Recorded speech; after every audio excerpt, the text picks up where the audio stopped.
dahan-dahan lang tayo, isang mundo lang to.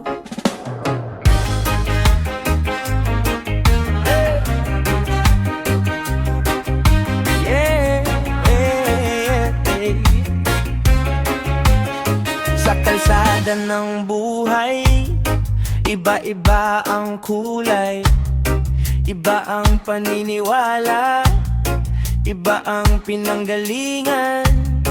May kanya-kanyang kwento, kanya-kanyang sugat, pero pare-pareho lang naghahanap ng yakap.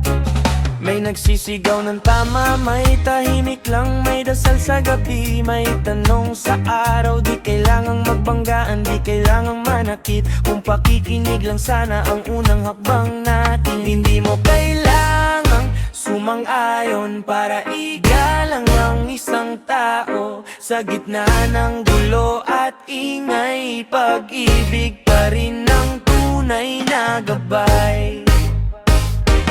Pag-ibig, kapayapaan, pag-asa,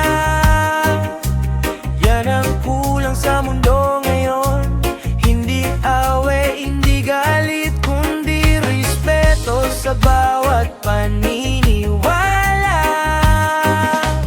Pag-ibig, kapayapaan, pag-asa, kahit iba-iba ang direksyon sa reliyon, politika, paninindigan. Respeto lang, tayo isang bayan.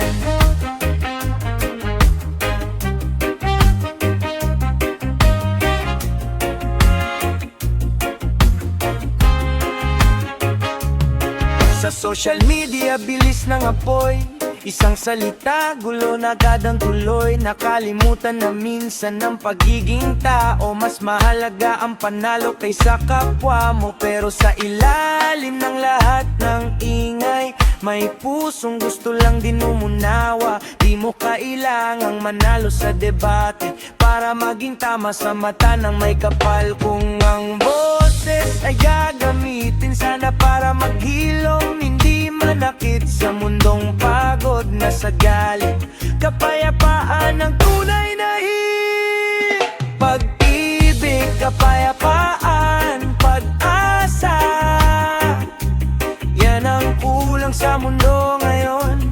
Hindi away, hindi galit, kundi respeto sa bawat paniniwala.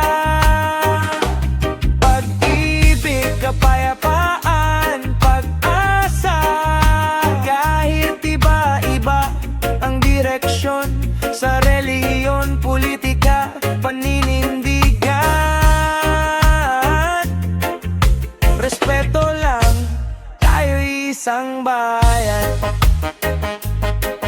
Yeah. Hey.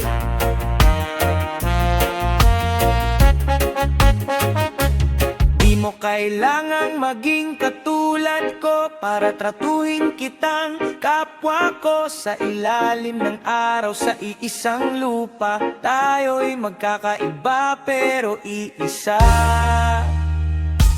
Pag-ibig, kapayapaan, pag-asa, simulan sa sarili ngayon. Kung may galit, bitawan na, mas mabigat yan kaysa katotohanan. Pag-ibig, kapayapaan, pag-asa, sa bawat puso, sa bawat tahanan. Kung may respeto, may kinabukasan. Iisang mundo, iisang bayan. Yeah. Yeah, yeah. Love and peace lang tayo, respeto sa lahat.